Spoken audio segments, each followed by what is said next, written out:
cause eyes.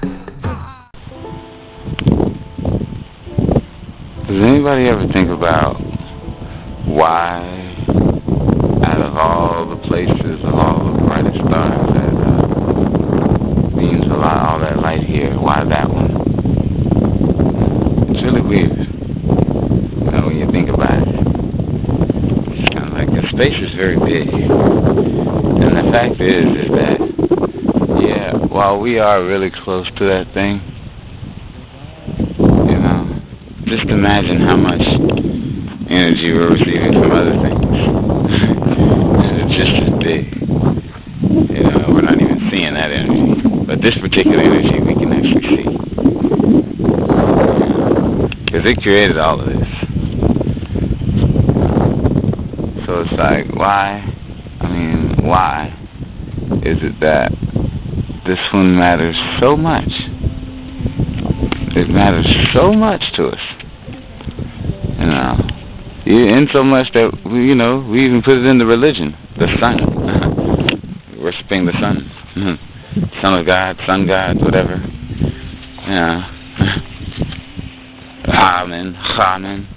Amen.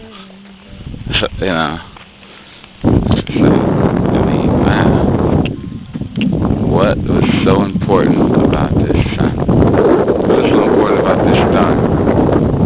Why does this star in particular choose to just shine the way it does on this planet?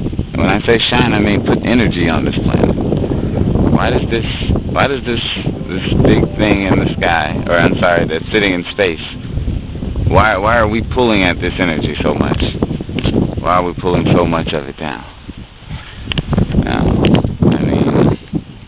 Beyond just our being here, what is it? And they talk about the gravitational pull and things like that, because when the gravitational pull of this big object, it's just at the same time, man, to be that, to have that much All right, we're going to go into the actual study of the mind and what it takes to actually become godlike, in a sense. All right. What I want everyone in here to understand is that it's very important that we know who we are, and in knowing who we are, we manifest ourselves to a heightened level of awareness, and that awareness is actually a calculation of our attention to what reality has set up for us. One of the first things that we're really going to talk about here in this particular segment is actual attention, and what it means to be attentive to a particular thing, or pay attention to a thing. When an individual says to another person, "Hey, did you see that?" Okay, simple phrases like that are reinforcing to a particular mind state. And what it is that there's a mind state that we all have that is actually pulling us away from our conscious link, or the consciousness that we have that will actually allow us to create better thoughts, more wholesome thoughts, because ultimately our thoughts are what are the foundation of what we deem to be real. So, first off, we're going to look at the triangle. Okay, this is the triangle. Now, understand that a triangle goes out just like this, and just like a triangle has a point where basically the angles from the base of the triangle actually meet up and cross. Now, this particular triangle that we're going to discuss here, it's the triangle that is formed when your eyes, acting as the base of the triangle, actually go out and meet to create focus, or what you're focusing on, or the intention. I mean, not the intention, but the attention that you're giving to a particular thing.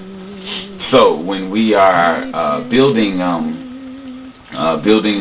foundation for a particular reality, or for a particular mindset, we are basically we're building pyramids, and I mean not even building pyramids. I'm sorry, we're putting together triangles, and everything is in the form of a triangle. The actual angle created in the triangle is based on our actual visual spectrum and what we actually take into our visual spectrum, and the degree that is actually at the peak of the triangle determines our level of focus or how much we've paid this thing attention to.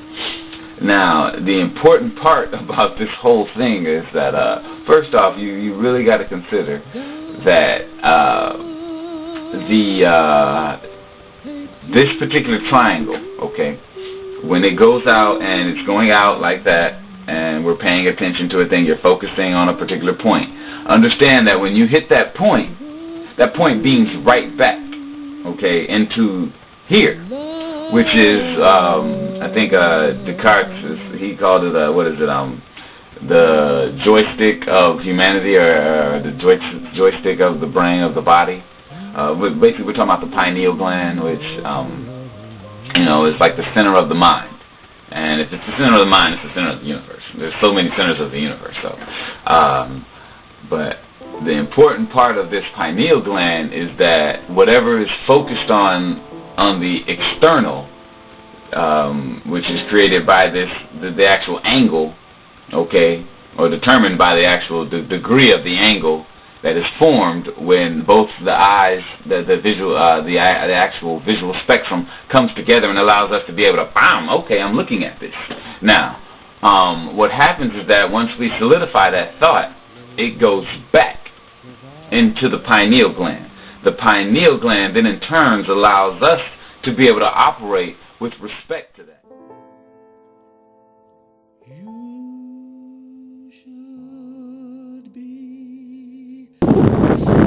And then to just be able to shine all this light, or all of this, make all this possible here on this planet. That's why it's like light has got to be more. Light is energy. Energy is God. And on this place, I mean, the way it works, it's everywhere and never goes away and comes in so many different forms. So, it's kind of like, man, I guess it's not to be taken for granted at all. Light is something else. It's the godliness in all of us. It's the God in all of us. It's God, Allah, arm, leg, arm, head. Manifestation of who we are and what we want to be. Everything. Creating everything in our heads and minds and brains.